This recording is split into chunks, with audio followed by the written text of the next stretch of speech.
Hi, I'm going to talk on a topic which concerns every one of us, not only us, even the living species. The name of the topic I'm going to talk is plastic rice. Plastic rice. Have you ever heard a word like that? You know rice, you know so many things made up of plastics. Have you ever heard a word plastic rice? I'm going to talk about it. Very soon we'll have plastic rice. Let me read that before a quote. In 2050, good news. Currency notes will be found littered everywhere, including the trash bins. Bad news. Food grains can be found only in the currency chest. I think you got the answer. Let me share one more quote before we go to the next. We waste natural resources by using them up. Waste human resources by not using it. So if you use more human resources, you can save a lot of natural resources. Let me go to the top, one on the top. Only after the last tree has been cut down, only after the last river has been poisoned, only after the last fish has been caught, only then you will find that money cannot be eaten. It was told by American native Indians. Okay, Luther Burbank, botanist, says, nature's law affirm instead of prohibiting. If you violate our laws, you are your own prosecuting attorney, judge, jury, and hangman. Let me go to my main presentation. Okay. Food, the rude truths, which I'm going to share with you. Be with me, because it concerns every one of us. Huge food shortage. Expected permanent and continuous food shortage. Steep increase in demand for food and sharp fall in supply of food. This is all going to happen in a matter of about 15 years. 2020, cricket for an average Indian, is the year India should emerge as model nation for a great visionary APJ Abdul Kalam. For environmentalists, the year when environmental catastrophes will be at its peak. For food production, experts predict food production will touch the lowest and the food demand will be twice the supply. One meal has to be shared by two and one may get only half a meal. Threats to farmlands due to nature's anger. Let us see who all pose threat to farming activity in farmlands. Nature became against humans as humans went against nature. You see big catastrophes. The first problem, food front, is called atmosphere warming. We can't control, like a switch on or switch off AC. The consequence of global warming, drastic increase in atmospheric temperature, speeding up of melting of ice caps, glaciers and ice mountains, which in turn will lead to increase in sea level, which will eventually result in coastal areas going beneath water. Farmlands will get inundated or will become saline. So I think I'm very clear. The sea level will increase and the farmlands will go beneath. You see the most beautiful animal, polar bear, is now running, fighting for its life because it cannot live without ice, crumbling ice shells. If the West Antarctica sheet were to melt and collapse into the sea, it would push the sea levels up to 10 meters, more than 32 feet, and many coastal areas would completely sink beneath the ocean. So the danger is global warming and global warning, you can call it. Green Iceland melt, 1990 to 2002. In 10 years, what happened? Greenland ice sheet, you can see it here. Atmosphere warming, inundation of loss of farmland due to increase in sea level. Unfortunately, India has got 7,500 kilometer long, low coastline, very low coastline. And you can see the figure, one or two little mistakes other, but by and large it's good. Gujarat has 1,600 kilometer long coastline. Maharashtra 840, Goa 300, Karnataka 400, West Bengal 950, Tamil Nadu 720, Orissa 560, Kerala 1014, Andhra Pradesh 960. So in result, what will happen? These places, the farmers will be at the worst receiving end. They lose the farmland due to increase of sea level, and the land, even when the water recedes, will become saline, will not be fit for consumption. The second component of climate change is soil warming. The soil is becoming warmer. The same land which we are having now, the yield will be less due to soil warming, and a particular heat is needed, but the heat will be more than that for cultivation. The mind-boggling paradox. Global warming causes excess soil warming and affects agriculture. Agriculture, large-scale cause for global warming. Climate change and agriculture are interrelated processes, both of which take place on a global scale. Global warming is projected to have significant impacts on conditions affecting agriculture, including temperature, carbon dioxide, glacial runoff, precipitation, and the interaction of these elements. These can determine the carrying capacity of the biosphere to produce enough food for the human population and the domesticated animals. The mind-boggling paradox continued. At the same time, agriculture has been shown to produce significant effects on climate change, primarily through the production and release of greenhouse gases such as carbon dioxide, methane, and nitrous oxide, but also by altering the Earth's land cover, which can change its ability to absorb or reflect heat and light, thus contribute to radioactive forces. Land use and change, such as deforestation and desertification together with its use of fossil fuels, are the major anthropogenic sources of carbon dioxide. Agriculture itself is a major contributor to increasing methane and nitrous oxide concentration in its atmosphere.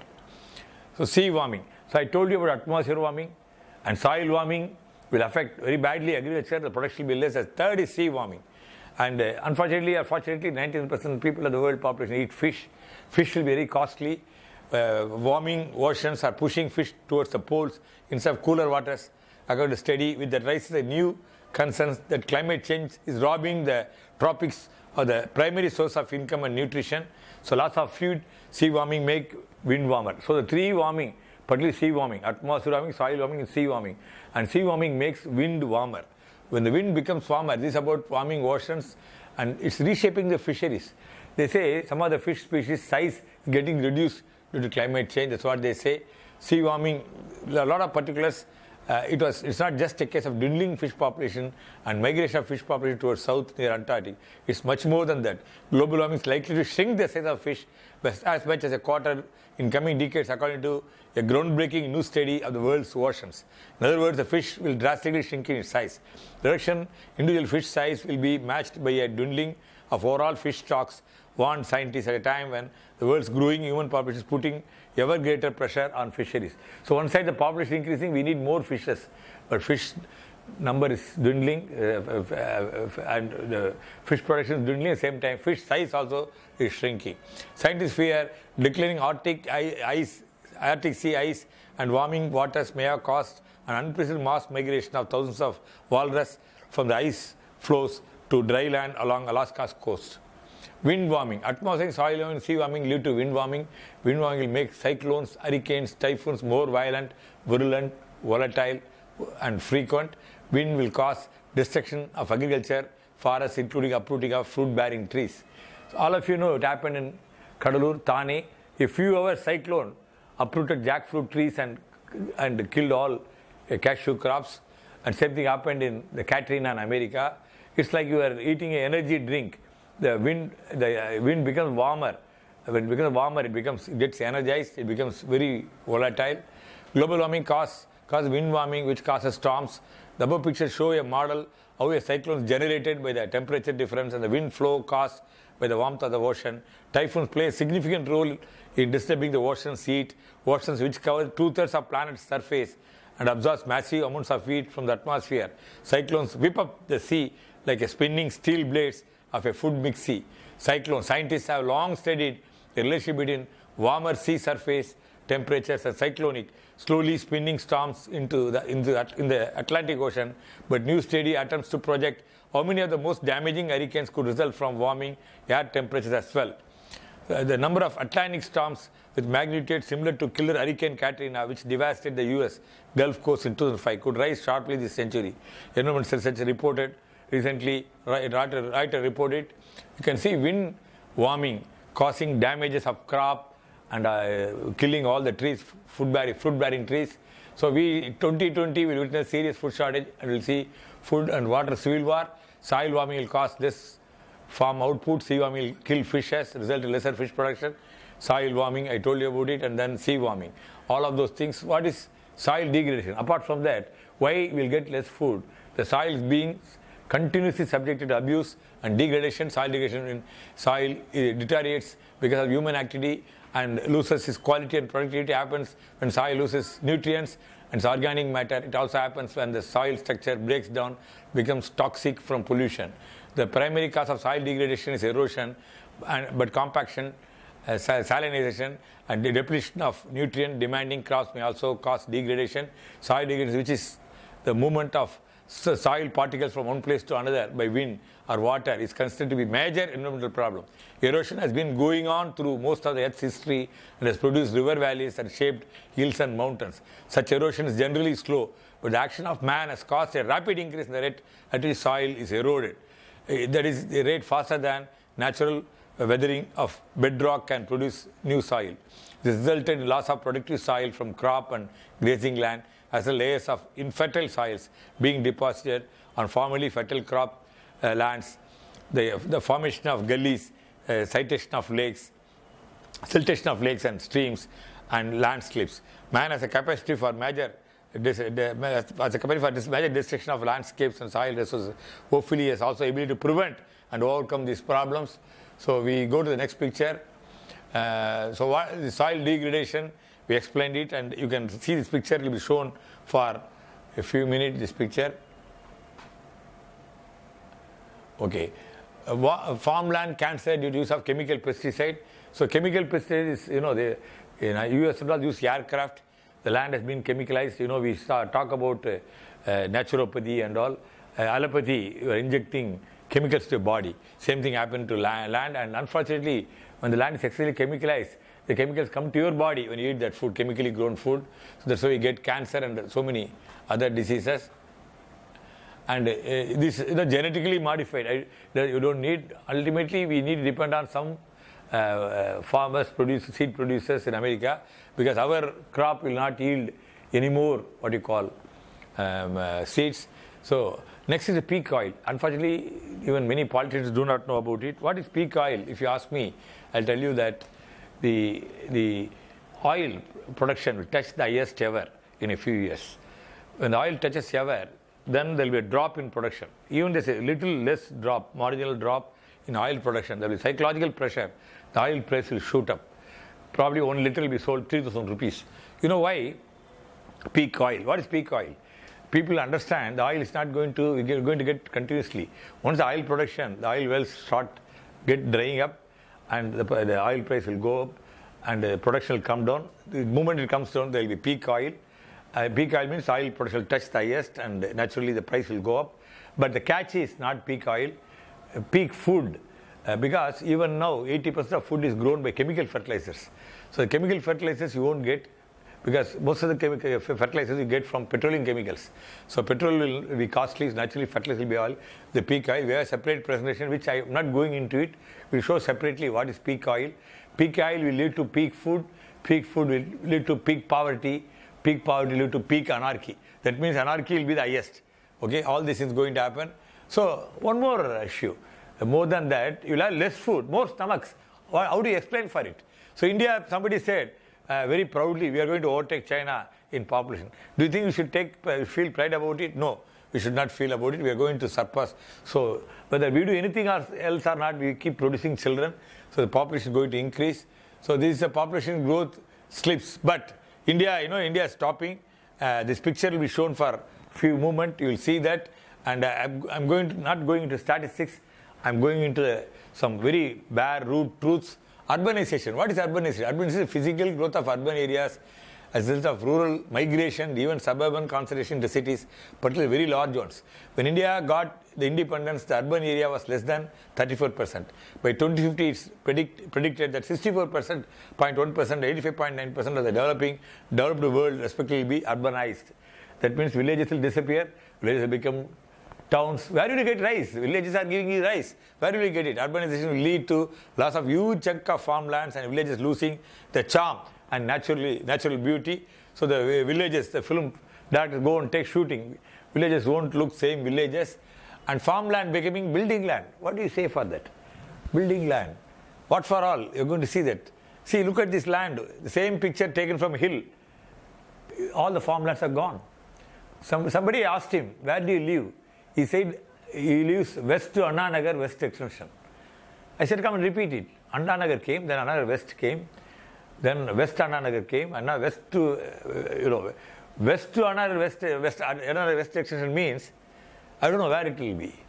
Somebody said today, Tirumisi will be a new Anna Nagar. And I think one day what will happen, Anna Nagar will grow up to Bangalore, Bangalore will grow up to Chennai, in the bargain, you lose all the farmlands. You just go look both sides. Better shut your eyes. Farmlands are being butchered. The hen laying golden eggs are being killed.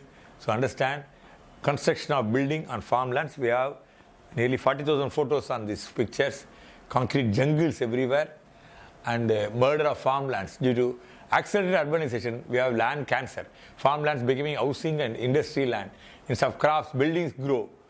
The agricultural production will drop down by 20% by 2020 due to shrinking farmlands. So you must understand. So advertisement came in Hindu. I am publishing it here. New layout with a tall building proudly says what life can be. But I want to ask them, what is life going to be? Because they occupy the paddy producing land and constructed building. And murder of farmlands begins with the layouts, land for sale, and everywhere. And I am going to tell you how all this land is being subjected to abuse. Murder of farmlands for layouts continued. And farmlands, thousands of schools and colleges have been considered farmlands last 12 years. We got through RTA. So the colleges teach about farming. Agriculture college sitting on the farmland. And the college teaches irrigation sitting on a tank, lake. What do you say about it? Who gave them permission to do that? And that's the point. 2002 college schools on farmlands started. And industries. I don't know how to name it. Some automobile industries come here, they play a trick with the government. They say, give us 1,000 acres land, 500 acres land. And when the CM says, I'll consider, they say, if you don't have, don't worry, go to Karnataka. That's a competition in Karnataka and Tamil Nadu. They exploit it. You can see here, Sipcot estate on farmlands. The industries who come from abroad, they take 1,000 acres. You know why? They need only 100 acres. In case of the factory fails, they'll sell the land into building land. And the moment they take over, at least what they should do, suppose they take 1,000 acre, 100 acres, they have an automobile industry, balance 900 acre, they should do cultivation. They grow Korean grass. Can you eat Korean grass? Come on, tell me. Who is to control? Who is going to talk to that? That's why today, through you, we are starting, all of you watching, Kisan Bhagwan. You are a farmer. I'm prepared to touch your feet. You are our God. Our great Valluvar said, Urudundu Valvare Valvar, Matravalam Thurudundu Pilsovar. Only the farmer lives, others go worshipping with the folded hands. That's what he said. Udavukum Thoilukum Vandane Seivom. That's what Bhardiyar said. We will worship the farmers and the workers. What happens? Everywhere, this all Thiruvai Kandigai. Another Nandigram happening near Chennai. Forest life, tire industry is coming. They are taking all the farmlands. Farmers know only farming. They don't have BCom, BA, BL, MBA and all. They know only farming. And they're only farming, you're going to take them out, they become refugees in their own homeland. I went to Dindukal, there's a village which produces the best brinjal of the world. Do you know they buy brinjal from outside? Because Chinese have come on the farmlands. Who is going to protect the farmland? Who is going to protect the farmers? You think by protecting farmers, you're protecting somebody else. You're wrong. You're protecting yourself. Unless farmer produces food, you will have no food. I'll tell you one simple thing for all of you to understand. All of us take, I'm not taking, most of us take liquor. We can remember with taking liquor. The liquor manufacturers have become billionaires. They become filthily rich. We smoke. People smoke. They can remember smoking. The people who produce cigarettes are billionaires. We eat. We can't remember without eating. But the people who produce food, the farmers, commit suicide. They buy pesticide to kill the pest, but they take the pesticide, kill themselves. What is going to happen? It's a wake-up call I'm giving to Indians. And if you are not protecting farmlands, you are doing a great injustice to children. There will be only blood flowing everywhere. And here you see, this another Euro residents, they don't know what to do. They do everything. But the foreign multinationals, they have financial muscle, all muscles, I don't want to explain. They come and take the farmland. And the farmers, they get the money. And because they lost the farmland, they lost all interest in life, they become alcoholics. They die, the children come to streets. We are destroying the greatest, oldest professionals, farmers. Kindly remember that. Farmlands are fast becoming industrial estates. Another danger you are seeing. Murder of farmlands for laying roads. So many roads. The roads are being widened and they cut the trees and they lay the roads. Construction of roads on farmlands. Again you see here. And 2,000 crores. There's going to be Greenfield Airport. Greenfield Airport. Where? the farmland, Sriperumbudur is going to come. So everywhere. Construction of railways on farms. And construction of pipelines on farms. Pipelines. You know what happens? It's not only pipeline. There's leakage of oil. And the oil movement, it goes to farmland, the farm becomes unfit. Come and tell me, who is going to protect the farmers? So I am launching today, oil spills into paddy fields from oil pipeline. And Nagapattinam people, I cry. I'm telling you, the day is not far off, newspapers publish Tangerines by import rice from some other country. It's going to happen. It's going to happen sooner or later. Many differences can be seen when you compare people in different countries. But one thing that's universal is a need to eat and sustain ourselves. Lack of rainfall for crops, soil degradation, desertification, soil salinity are factors that contribute to terrible physical hardships and famines around the world. Without food, we can no longer exist. We see these types of situations through the mass media and are concerned. There are so many people with little or nothing to eat. So the next thing is called desertification. I told you how farmlands being butchered and farmlands becoming real estate. I want to tell you one more thing. I got some NRI friends. That NRI friend, he's got so much money. He has bought one house or a flat in each of the, what you call, the places like Ooty, Kodaikanal, Nainital, everywhere. And he's never going to come. He's going to come once in 2 years. Will go in one place. All the time it remains locked. There are people on Coombe banks. The sky is the roof, they live. But people own so many houses. I don't think anybody should own a house more than, nobody should be allowed to have a house more than 2,000 square feet. And because the supply is less. Land, do you think land supply is you're going to get its supply like any other thing? Can you get land supply? Can you buy land from, import land from America or England? Land, once you give for some other use, put into use, you can't get back the land. The land is gone for once and forever. You can't get back farming again. How do you get back? Don't forget, if my mouth is stitched, I can't eat. For water table, the farmlands are the mouth. The water table gets recharged through farmland. When the water stays there, the water percolates down, it goes to the water table. You get the water in the well. If you construct building on farmland, what will happen? There won't be, there will be water shortage. There will be water shortage. And we have, everywhere the sea water, the moment you keep, drawing more water, there will sea water intrusion. The groundwater will get polluted. It will become saline. It's all happening already. Most of the coastal town is having. And they put bore 500 feet, 600 feet. At the rate they'll go and reach South America without a passport or visa. They'll reach it. Deserts are growing due to climate change. Deserts are growing. Global urbanization map showing percentage of urbanization per country. And then food percentage problem at a glance. I told you all those things. I'm not going to repeat it. I covered all the list. Again, it's all repeated here. You want this presentation to be crisp. I hope you can pause this picture and see this, read this. I'll conclude this talk with only one appeal to all the farmers. I again bow my head to farmers. I request all the people who see this picture, after praying your God, whoever God, keep a photo of a farmer and bow your head. Say namaste to him. If you want, you can worship or at least say, good morning, farmer. We thank you, farmer. You keep telling that, it will create a very positive vibration. What's happening in the footprint? I want to tell you. Apart from all those things, farmers are lost interest. Because due to climate change, rainfall is not very consistent. And number two, they all depend on rivers. Rivers are flowing before man came. Man's greed, they put dams. It doesn't get water. So naturally, the farming, they realize the best option. They sell their land for real estate. I want to tell the farmers, don't sell for real estate. If you only hold the land, one day the land price will make you a Tata or Birla. Each land will sell because land supply is going to reduce. Whoever has land, they'll be richer. You will be richer. Don't hurry up to sell your land. I must tell you here, don't give up your land, your rights to land. You have to protect your land. That's very important. I want to share with you. So the point is, farmers. What are the problems for farmers? Farmers, one is water. First, water. But I want to tell you, I've been to many nations. Israel, if you take in particular, 1/3 of water or half of the water we use, they get 2 times more food production. How?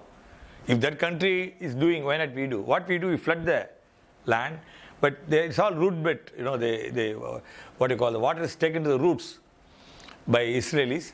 They say we allow water to evaporate. Anyway, we have to study that. even too much of water. Countries like desert countries don't have water. They know the value of water. So you understand what is going to be the scarce commodity.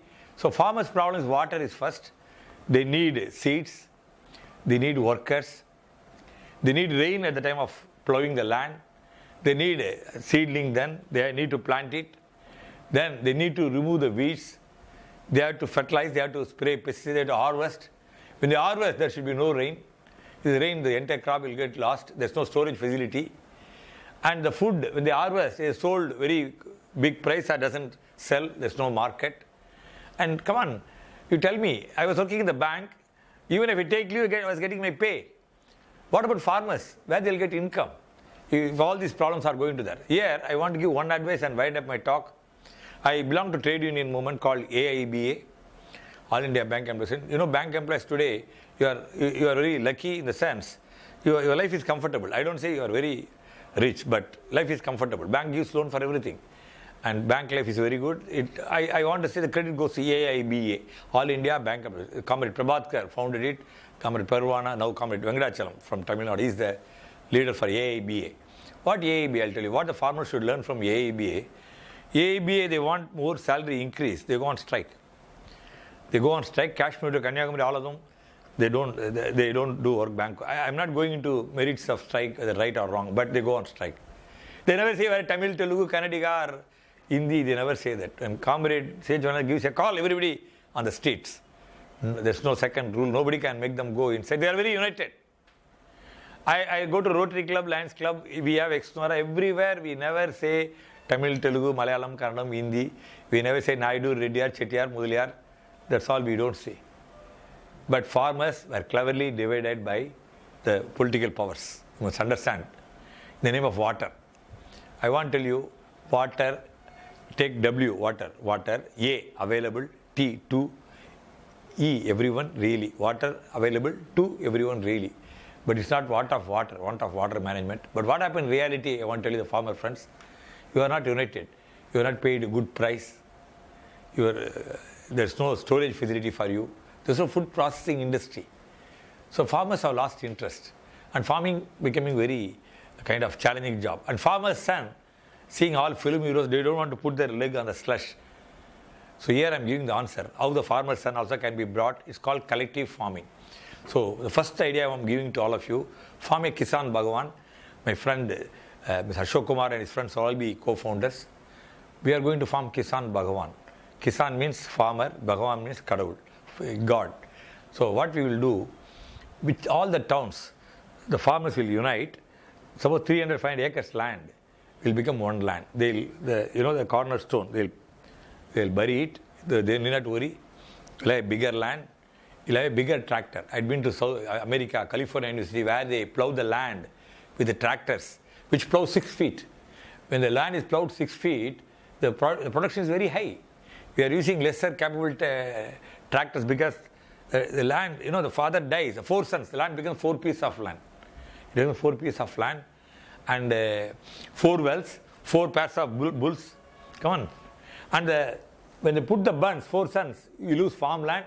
You can't cultivate in the buns. How many problems we are having? So I tell you in Tamil, Manavarapugal edunga, Nilavarapugal mariyo. You remove the buns in the mind, the boundaries in the land will disappear. That's what my appeal to all the farmers. You make it a collective farm. Or buy in one place all of you together. And use heavy tractor, number 1. Number 2, tomato is sold 100 rupees per kilo, or it is not sold. It's thrown. What you do, you set up a food processing industry. For all agricultural produce, you can set a small scale food processing industry. You can make from tomato soup, jam, pickles, and there's so many things you can make out of tomato. And all this you make it to the ISO standard, BAS standard, you can export it. So, third thing we are doing is through our fund. Tomato is sold 0 rupee here, 1 rupee here, Chandigarh 100 rupees. Through internet we find where there is more market, better market. So tomato packed well goes to Chandigarh. So what I am trying to say, let us forget all these problems. First, let us make farming a beautiful profession. The same farmers' boys, we interviewed them. They said, we are feeling ashamed to take the plow. We said, will you drive a tractor? They said, why not? We'll drive tractors. So the sun can be brought by tractors. How the tractors can? Now today, it's not displacing agricultural labor. We don't get people for agriculture. We don't get. So no farmers are coming. By mechanization means what I mean, what you need minimum mechanization, you do it. You use heavy tractors to plow the land. And food storage bins, collectively they can construct. They can harvest, they can process the food. They can market it directly. Why intermediaries? We have a nice program. There's no intermediary. The farmers will create an idea, outlets, where the food will be packed and go directly to the retailer, not the intermediary. By that, the profit for farmers will increase. Kisan Bhagavan. I want to tell you farmers, never ever say no water. The Indian, any house you go, first thing they offer is water. Water, when you show water, you mean you welcome him. But water has cells. You know, what Masaru Emoto found, you put the water in the refrigerator. He said, thank you. You know, they have formed into beautiful crystals. Stupid water, he said, it didn't form. You can, Masaru Emoto, you can go to Google and see. They form beautiful crystal. Millions of crystals, each crystal different from one another. He has made it. Waters are feeling. When you say no water, water listens. It may not also give you water. So water has feeling. You have a function. Suddenly, you know, you have prepared some food, you're drying it. Suddenly rain comes. You say, stupid rain, don't say that. And you will never get rain. I tell you, you'll never get rain. Because rain has feeling. If you insult rain, you will not come. Insult water. If you say no water, your body cells are listening to you. You will not get water. There is water. What about the water falling into sea? Have you taken into account? Every rain, every flood is wasted. When, you know, people who deny water, they don't deny water when there's a flood. Only there's no water they deny. So water is important. Water is there. Water available to everyone really. You will see the picture. Water available to you. It's not want of water. Want of water management. Kisan Bhagavan. Please add after the name Kisan the word. Don't read language. Kisan is a word because India, most of the people understand that. It's a Hindi word. Kisan. Please add after name, all of you. Even if you grow one tree in your house, you are a Kisan. Let us make everybody. You can grow vegetables, crops on a terrace. We grow groundnut on a terrace. You can grow that, and then we put Kisan. We'll make Indian population, whatever the 120 crores of Kisans we'll create. Each one is a Kisan. And the Kisans, the village, they will all be supported by us in their most challenging task. And I think I've spoken enough about Kisan Bhagavan. This, our contact address is given. Those who want to join this movement, please join. If you have planted even one tree, you are a Kisan. Kisan is the most noblest profession. Kindly remember that. And already we are late. Already climate change is happening. Already you have enough greenhouse gases in the atmosphere. You can't reduce it. Now we are late. But we can't produce heaven. We can reduce the rigor of hell we suffer. And take the example of trade union, Kashmir, Kanyakumari. Take the example Rotary, Lions. They never get divided. But farmers are divided. Farmers have so many problems. If farmers don't divide themselves on waterfront, they can decide what the price they should get it. They'll get storage. So I request all the farmers, help each other. It's not only people of different languages. Even in two villages, one village refusing water to another village, they should not do that. In the, drinking water fountain in the streets, two women fight for water. I think water, we need to do sacrifice. Water is something very divine. Water is divine. And water, never ever say no water. I want to tell you. And Kisan Bhagavan. And water, we'll tell you, we have 100 ideas. We say it's not waste water, used water. We have a nice idea how through bacteria you can treat the entire sewage and send it back to your farmlands and grow your crops. So all the problems are compounding because we are not addressing the problem. We are creating new problems. We should stop this at once. And I request all the farmers, prepare to touch your feet. Be united. And with the same village, don't fight.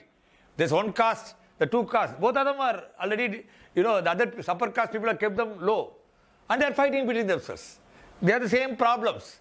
Don't allow casteism to come. There's only one caste, farmers' caste. There's only one religion, farmers' religion. So farmers of India, farmers of the world, please unite. Farmers of India, unite. I appeal to you, Kisan Bhagavan, you are Bhagavan, because you give us food. So we should not We apologize if you are not treated you well. We promise from today we will treat you well. And you know that if we treat you well, you will give us food. Thank you. Best wishes.